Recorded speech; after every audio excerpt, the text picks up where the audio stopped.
저는 그날 아버지를 2번 죽였습니다. 엘리베이터 문이 열리자마자 저는 고개를 숙였습니다.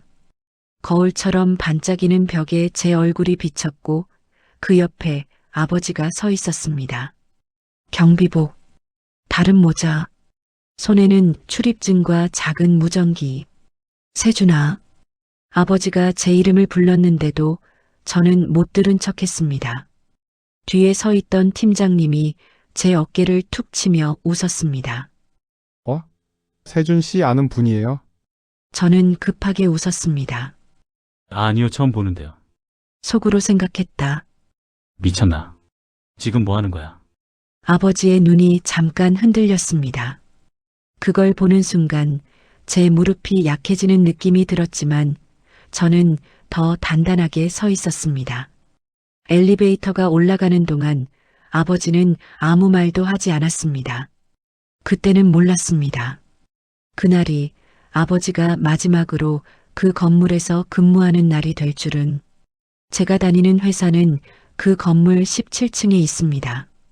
유리창 너머로 강이 보이고 회의실 책상은 새것 냄새가 나고 사람들은 늘 급한 척을 합니다. 저는 그 급한 척 속에 숨는 게 편했습니다. 아버지는 1층 로비에 있었습니다. 누가 들어오면 문을 열어주고 누가 나가면 고개를 숙이고 택배를 받아주고 민원 전화를 대신 맞았습니다. 처음엔 아니, 솔직히 처음부터 저는 불편했습니다. 아버지가 그 건물에 있다는 사실 자체가. 점심시간에 로비를 지나갈 때면 저는 늘 폰을 들었습니다. 전화도 안 오는데 통화하는 척을 했습니다. 네네, 지금 1층이요. 바빠서요. 속으로 생각했다. 제발 나를 못 봤으면 좋겠다. 그런데 아버지는 늘 봤습니다. 보고도 모른 척 해줬습니다. 그게 더 아팠습니다. 어느 날은 이런 일도 있었습니다. 로비에서 어떤 직원이 출입증을 떨어뜨렸는데 아버지가 주워주며 조심스럽게 말했습니다. 이거 떨어뜨리셨어요. 직원은 받으면서 툭 던졌습니다. 아저씨 그런 건 좀 빨리빨리 해요. 아버지는 죄송합니다라고 했습니다. 왜 죄송한지 저는 이해가 안 됐지만 입이 안 떨어졌습니다. 속으로 생각했다. 나서면 내가 더 이상해진다. 그냥 지나가. 그날 밤 집에 가니 아버지가 국을 끓이고 있었습니다. 저는 일부러 늦게 들어갔습니다. 오늘도 야근이냐? 응, 밥 먹었냐? 먹었어. 거짓말이 너무 쉽게 나왔습니다. 아버지의 눈은 국 냄비 위로 올라오지 않았습니다. 문제는 아버지가 아니라 제가 아버지를 보는 제 마음이었습니다. 우리 팀 사람들은 가끔 로비 얘기를 했습니다. 1층 경비 아저씨, 진짜 말 걸기 부담스럽지 않아? 너무 눈치 보면서 말하던데. 맞아, 뭔가 촌스럽지 않냐? 그 말이 제 귀에 들어오는 순간 심장이 콱 조여왔습니다. 그들이 말하는 사람이 제 아버지라는 걸 그들은 모릅니다. 저는 웃었습니다. 같이 웃었습니다. 웃는 제 입꼬리가 뜯겨나가는 느낌인데도 웃었습니다. 속으로 생각했다. 웃지 않으면 들킬 것 같잖아. 그날 회의가 끝나고 팀장님이 제게 말했다. 세진 씨, 이번 주에 VIP 행사 있잖아. 회장님 오신대. 로비 동선 체크 좀 부탁해. 회장님. 그 단어는 이 건물의 공기를 바꾸는 말이었습니다. 사람들은 그 말을 들으면 자세가 달라졌습니다. 웃음도 달라졌습니다. 더 부드럽고 더 얌전해졌습니다. 저는 로비로 내려갔습니다. 동선을 체크하며 아버지가 있는 곳을 지나는데 아버지가 저를 불렀습니다. 세준아, 로비에 사람도 많지 않았습니다. 괜히 가슴이 내려앉았습니다. 뭐 왜? 아버지가 작은 봉투를 꺼냈습니다. 이거 도시락. 됐어. 나 필요 없어. 제가 손도 대지 않자 아버지는 봉투를 다시 품 안으로 넣었습니다. 그 손이 잠깐 떨렸습니다. 속으로 생각했다. 내가 왜 이렇게까지 하지? 그냥 받아서 고마워 한마디면 되잖아. 그런데 그 한마디가 제 목에서 걸렸습니다. 제가 제 자신을 더 싫어하게 될까봐 그냥 도망치듯 돌아섰습니다. 아버지는 또 아무 말도 하지 않았습니다. 행사 당일 건물 전체가 긴장했습니다.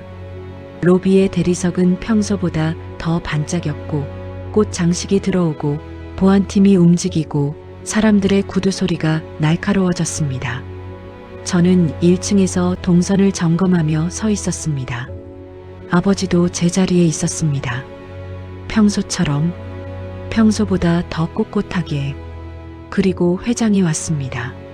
문이 열리자 모두가 일제히 허리를 굽혔습니다. 정장, 어깨가 넓은 수행원들. 회장의 얼굴은 사진보다 더 차가워 보였습니다. 저는 자동처럼 고개를 숙였습니다. 어서 오십시오. 로비 전체가 숨을 참는 것 같았습니다. 그런데 회장은 바로 엘리베이터로 가지 않았습니다. 그가 멈춘 곳은 아버지 앞이었습니다. 회장이 아버지를 바라봤습니다. 그 눈빛이 이상했습니다. 차갑기보다 오래된 사람을 보는 눈빛. 김성만 씨, 아버지의 눈이 크게 흔들렸습니다. 아, 네. 회장이 천천히 말했습니다. 여기서 근무하고 계셨군요. 로비의 사람들이 고개를 들지 못한 채 눈만 굴렸습니다. 저는 숨이 막혔습니다. 속으로 생각했다. 왜 회장이 아버지 이름을 알아? 도대체 우리 아버지가 누구길래? 회장은 한 걸음 더 다가갔습니다. 그리고 믿을 수 없는 말을 했습니다. 그때 저를 살려주신 분이죠. 그 순간 로비의 공기가 꺼졌습니다. 아버지는 입술을 달싹였지만 말이 나오지 않았습니다. 회장이 계속했습니다. 15년 전 공장 화재, 모두가 도망칠 때 당신만 안으로 들어갔습니다. 그 불길 속에서 저를 끌어냈습니다. 제 머릿속에서 아버지라는 단어가 뒤늦게 울렸습니다. 저는 아버지를 제대로 본 적이 없었습니다. 그런데 더 충격적인 건 그 다음이었습니다. 회장이 아버지에게 고개를 숙였습니다. 정말로 로비 한가운데에서 사람들 앞에서 가장 높은 사람이 가장 낮은 자세로 아버지는 당황해서 손을 내저었습니다. 아, 아닙니다. 회장님. 그건 회장이 고개를 들며 말했습니다. 아닙니다. 그날 당신이 없었으면 지금의 저는 없습니다. 그때 제 발끝이 얼어붙었습니다. 저는 눈앞이 흐려졌습니다. 옆에서 팀장님이 놀란 목소리로 속삭였습니다. 세진 씨 저분 누구야? 저는 대답할 수 없었습니다. 그저 제 안에서 무너지는 소리만 들렸습니다. 속으로 생각했다. 나는 아버지를 뭐라고 생각했던 거지? 나는 왜 아버지가 고개 숙이는 게 당연하다고 믿었지? 그 순간 회장이 로비 사람들을 둘러보며 말했습니다. 이분에게 무례했던 사람 있었습니까? 정적? 숨소리조차 들리지 않는 정적. 아버지가 조용히 말했습니다. 회장님 괜찮습니다.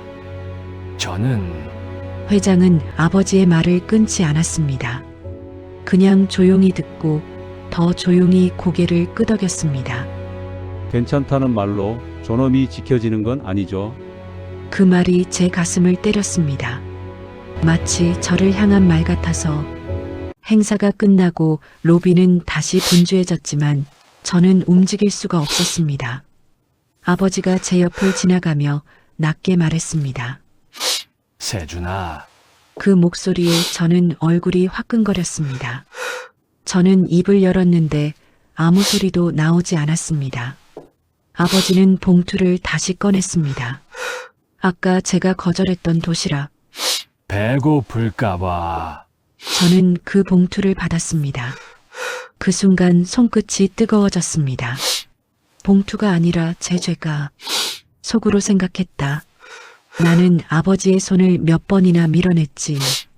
아버지, 그 단어를 입 밖으로 꺼내는데 15층 계단을 내려오는 것만큼 힘이 들었습니다. 아버지는 잠깐 눈을 감았습니다. 그리고 아주 작은 목소리로 말했습니다. 그래. 그 한마디가 제 등을 세게 밀었습니다. 저는 그 자리에서 고개를 숙였습니다. 회장 앞에서가 아니라 아버지 앞에서. 죄송해요. 나 진짜. 말이 끊겼습니다. 눈물이 먼저 나왔습니다. 그동안 쌓아둔 것들이 한꺼번에 떨어졌습니다. 아버지는 제 어깨를 2번 두드렸습니다. 딱 2번. 그게 아버지의 말이었습니다. 그날 저녁 집에 돌아와 식탁에 마주 앉았습니다. 아버지는 국을 다시 끓였습니다. 저는 도시락이 아닌 집밥을 먹었습니다. 아버지가 말했습니다. 나 이번 달까지만 하고 그만두려고 했다. 저는 젓가락을 멈췄습니다.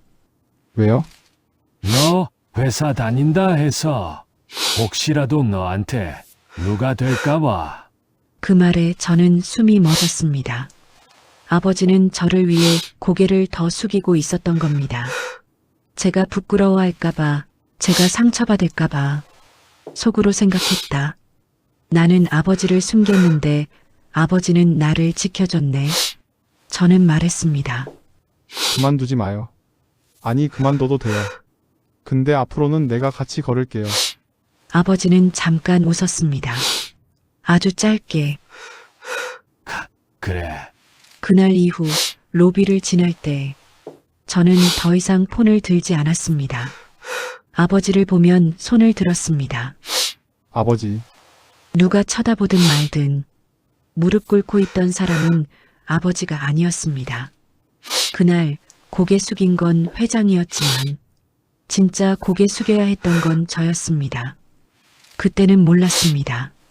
아버지를 부끄러워한 순간들이 제 인생에서 가장 부끄러운 장면이 될 줄은. 하지만 그날 이후 저는 딱 한 가지는 확실히 알게 되었습니다. 아버지는 늘 1층에 있었던 게 아니라 제가 내려갈 수 있도록 그 자리에서 버티고 있었던 겁니다.